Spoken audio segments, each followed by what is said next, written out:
as I said before, I got quite a big stack of comics to go through, quite a big stack to read through. And I just read a book that I really kind of enjoyed. But then after reading this book, I think I would enjoy, reading the obituary, because this was the most depressing comic I've read in years. So, but enough about that book. Let's talk about this book. Let's talk about Fantastic Four, issue 2. And if you go by the legacy numbering, what would this be? This would be issue 647 of the world's greatest comic magazine. This one's written by Dan Slott. Let's see what's going on inside here. We have our intro page, which is the same as it is in all the Fantastic Fours. Let's go. A brilliant scientist, his best friend, the woman he loves, and her fiery-tempered kid brother. Together, they brave the unknown terrors of outer space and were changed by cosmic rays into something more than merely human. They became the Fantastic Four, but were separated by tragedy. The world believes that Reed and Sue Richards, along with the Future Foundation, sacrificed themselves to stop a universal catastrophe. Ben Grimm, aka The Thing, also believes them to be dead. But Johnny Storm hasn't given up hope that the rest of his family is out there somewhere. And a signal just went out across the world that may prove him right. But if Reed, Sue, and the kids are alive, what have they been doing all this time? So that's what this book does. This book catches us up. In the previous issue, we saw what was going on with Ben and Johnny. This gets us caught up with what's going on with Reed, Sue, Val, and Franklin, and the Future Foundation. Let's see, it starts off here with a narration by Sue Richards. Every day, there's a new universe with new friends and new adventures. This is our life now, and Reed wouldn't have it any other way, except for one thing. The kids are growing up too fast. And I will say that, I'm not even sure how old Franklin and Val are supposed to be. This is Val now, and she's being kind of hit on by this alien named, what was his name? Let's see, Prince Arboro. Prince Arboro seems to be hitting on Val, who last time I checked was like 10 years old, but clearly she's older now. And it's weird, they've given the characters, let's see, they've given Val, I guess, the codename Brainstorm, and Franklin is now called Powerhouse. That's the first I've heard of that. I don't know where that came from, but it is what it is. Now the story seems to be set up where Franklin is creating brand new universes with the help of Molecule Man. So they're creating these new universes, and then they go and explore them. That's kind of the gist of what they've been doing here.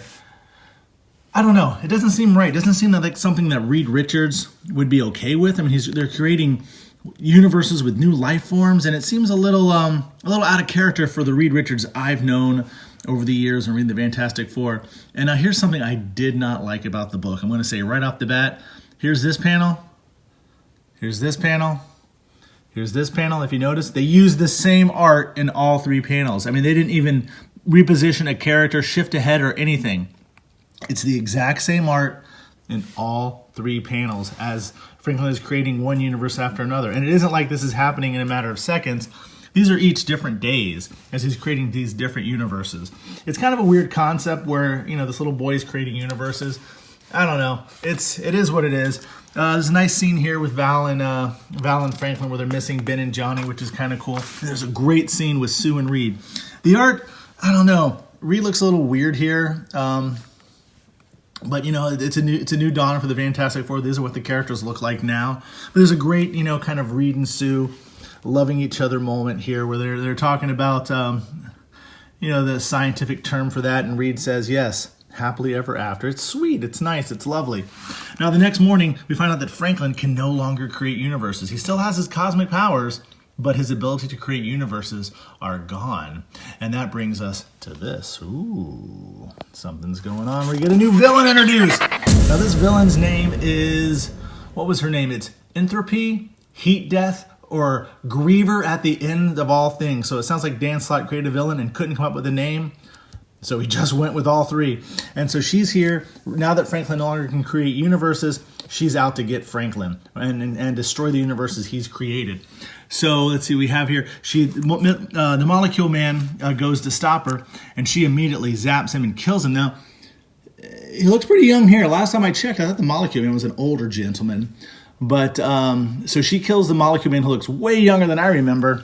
And then I guess she feeds them to these monsters that have buttholes for heads. I'm not quite sure what these are supposed to be, but she feeds Molecule Man to them.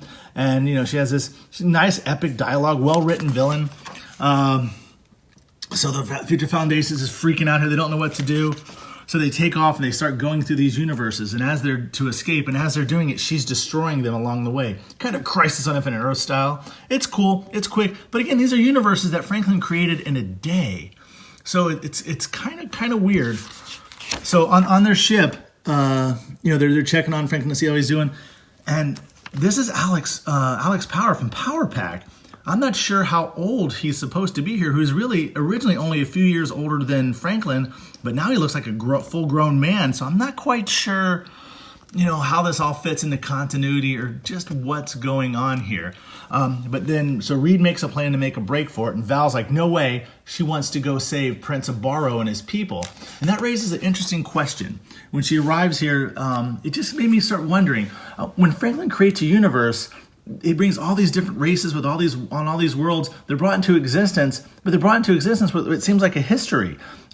Was there no point of evolution? They just kind of seem to exist as if they've always existed, but it's kind of established that Franklin created this universe in what was pretty much yesterday. But yet he's a full-grown man, and he has people, and he has a society. So it's kind of interesting.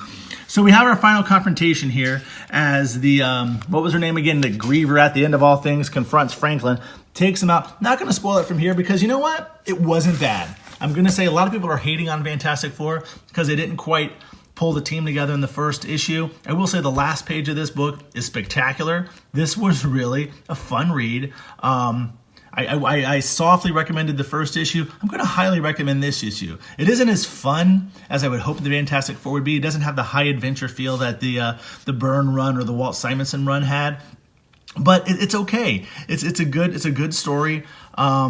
The characters seem a little out of character with Reed being okay with Franklin creating these universes.